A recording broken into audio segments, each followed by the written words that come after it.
Karena Quran ini isinya ada ayat yang muhkamat, ada ayat yang mutasyabihat. Muhkamat itu adalah ayat-ayat di dalam Quran yang dijabarkan sehingga kita menjadi jelas. Dan ketika kita jadi jelas, itulah segala sesuatu yang kita harus lakukan. Gitu. Sementara ada ayat-ayat yang belum diturunkan, belum dijelaskan, belum dijabarkan, sehingga kita belum mengerti gitu. Masih goib nih buat kita nih. Itu jadi ayat yang namanya mutasyabihat. Akan selalu ada ayat-ayat yang mutasyabihat yang kita belum paham gitu. Yeah. Nah, jangan kita lompat ke ayat-ayat yang mutasyabihat dulu untuk ngerti. Sebenarnya yang udah muhkamat nggak ada yang dilakukan gitu loh, Kang. Oke, keren. Pilih yang gampang dulu lah.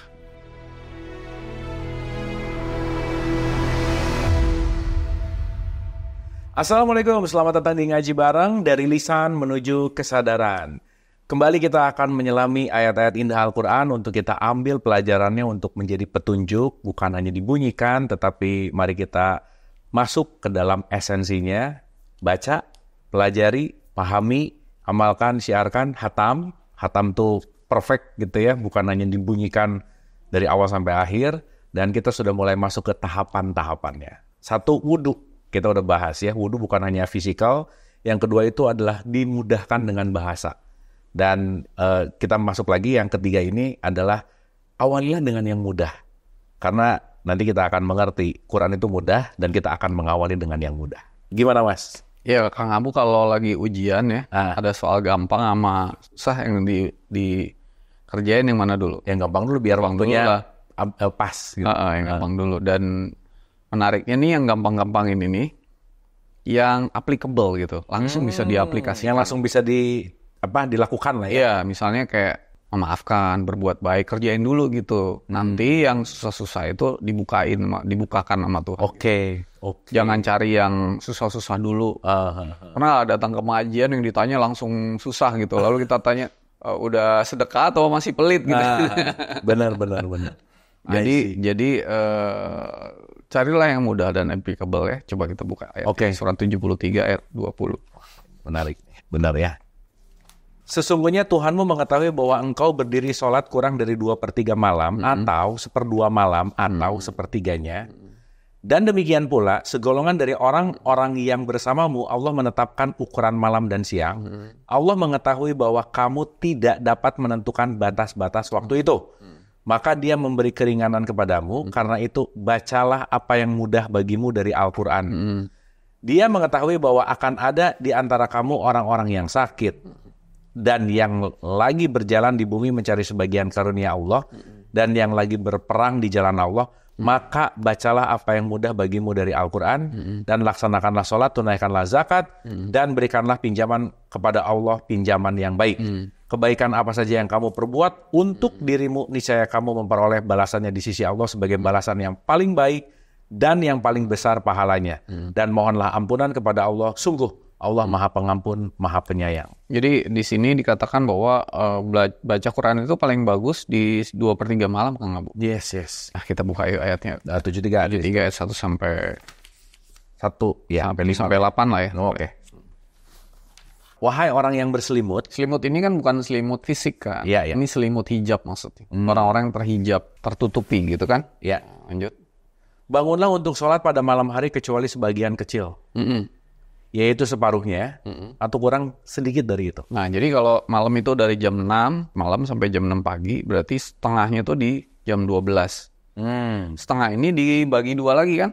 Jadi kira-kira jam 3. Jam 3 itu artinya 1/3 malam gitu. Oke. Nah, 1/3 malam itu bacalah Quran dengan perlahan-lahan, dengan dibacakan gitu ya. Iya. Atau lebih dari 1/2 itu, dan bacalah Al-Quran itu dengan perlahan-lahan. Perlahan-lahan, nggak boleh cepat-cepat, karena kan Tuhan yang membacakan.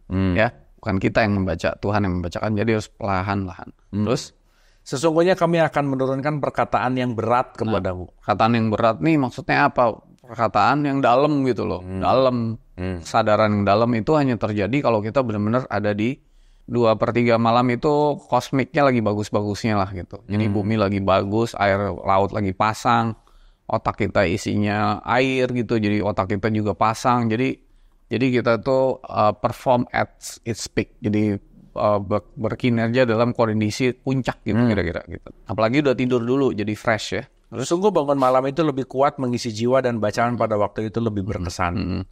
Sesungguhnya pada siang hari engkau sangat sibuk dengan urusan-urusan yang panjang. Nah, Dan jadi sebutlah nama Tuhanmu dan beribadahlah kepadanya dengan sepenuh hati. Jadi betul, dari surat 73 ayat 20 ini di malam hari, dan bacalah yang mudah dari Quran, yaitu yang applicable dulu, yang bisa kita pahami dan lakukan langsung gitu. Dan itu laksanakan gitu ya. Karena Quran ini isinya ada ayat yang muhkamat, ada ayat yang mutasyabihat. Coba kita buka ya, surat 3 ayat 7. Ya, oke. Wah, ini kita harus bikin episode sendiri, Mas. Boleh. Panjang nih muhkamat mutasyabihat nih.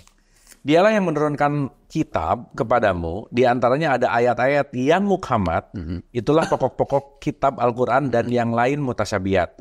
Adapun orang-orang yang dalam hatinya condong pada kesesatan, mereka mengikuti yang mutasyabihat untuk mencari-cari fitnah dan untuk mencari-cari takwilnya.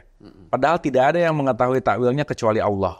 Dan orang-orang yang ilmunya mendalam berkata, kami beriman kepadanya, semuanya dari sisi Tuhan kami. Tidak ada yang dapat mengambil pelajaran kecuali orang-orang yang berakal. Nah, jadi di sini ada yang muhkamat, ada yang mutasyabihat.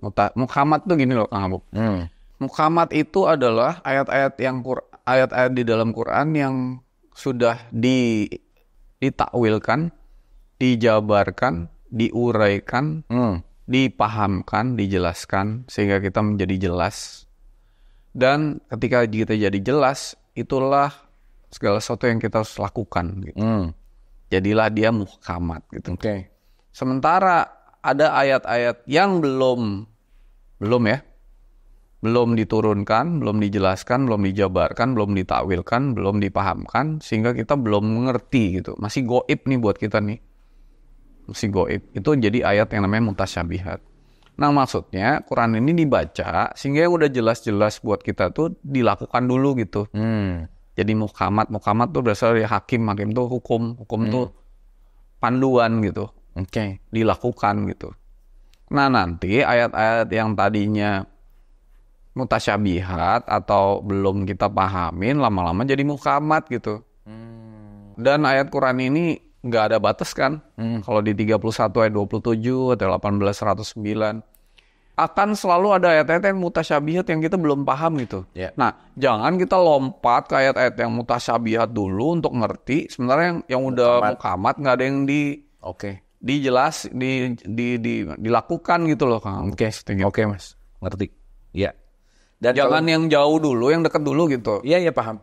Nah, kalau kita misalnya ada orang yang kelaparan di sebelah rumah kita, ngapain kita nolong yang di jauh. Timur Tengah gitu misalnya, yang dekat aja dulu gitu, yang mudah dulu gitu. Berarti kan poinnya gini, Mas, mutasyabihatnya seseorang beda dong dengan, ya maksudnya buat saya. Tiap orang beda, iya gak? Betul. Jadi nggak bisa mengeneral ini ayat mutasyabihat, ini mutasyabihat. Nggak bisa. Nggak bisa kan? Nggak bisa. Karena tiap orang yang mutasyabihat punya energi beda-beda. That's it, yes. Oke. Aku aja nih baca Quran hari ini ketika energiku masih rendah, sama 2 bulan lagi ketika energi saya lebih tinggi. Ayat yang tadinya mutasyabihat hari ini, 2 bulan lagi jadi muhkamat buat saya gitu. Oke, I see.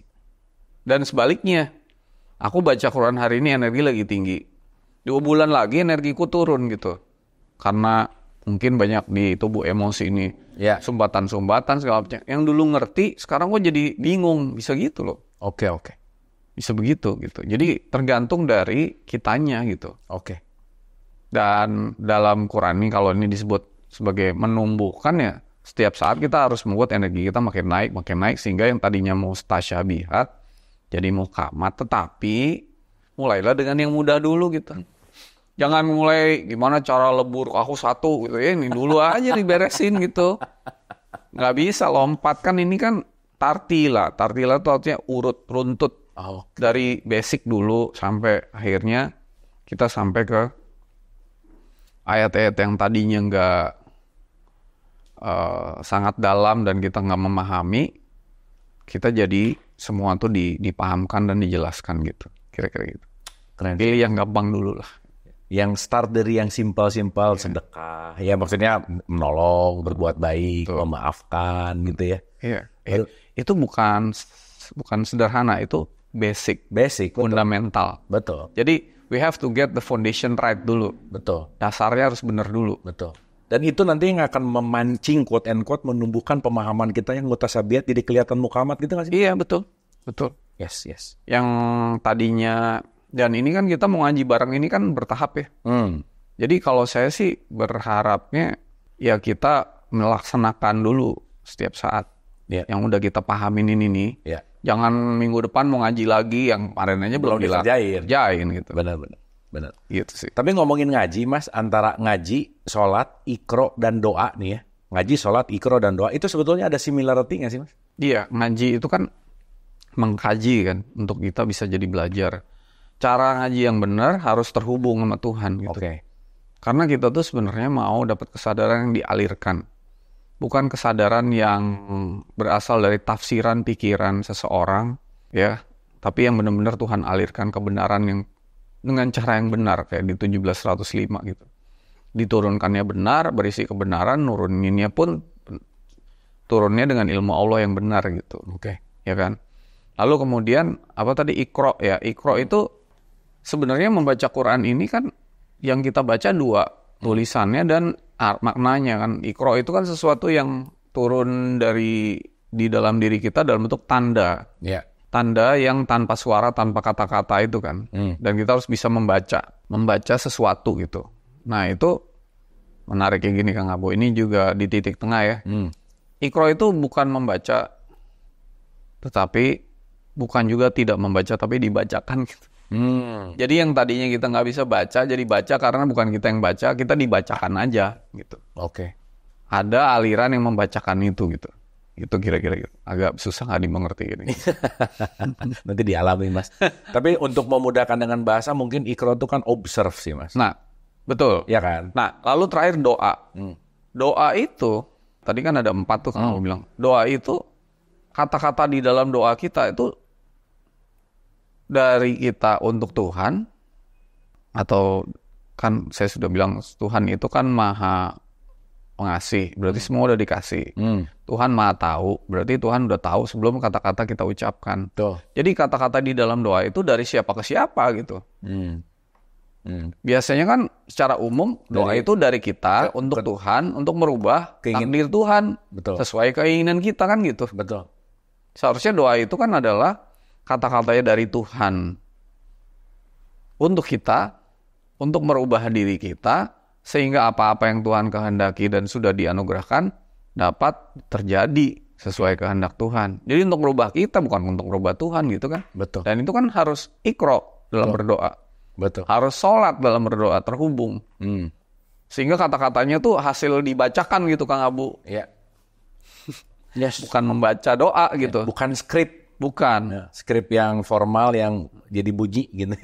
Tapi dibacakan. Ini ucapannya hanya sekedar ekspresi dari aliran. Betul. Gitu. Thank you Mas. Ini nambah lagi nih tahapan yang berikutnya. Tahapan Tiga. Jadi pertama kan kita review ada wudhu. Wudhu itu bukan urusan hanya wudhu fisik ya, kita udah bahas itu.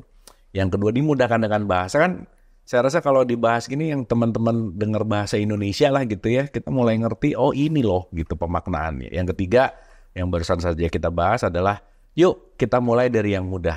Karena kenapa? Ilmu baru tidak akan ditambah kalau ilmu lama belum dilakukan. Oleh karena itu jangan lupa kalau habis nonton ini apapun yang kita ambil, apapun yang kita dapatkan, lakukanlah sesuai dengan kesanggupan. Terima kasih.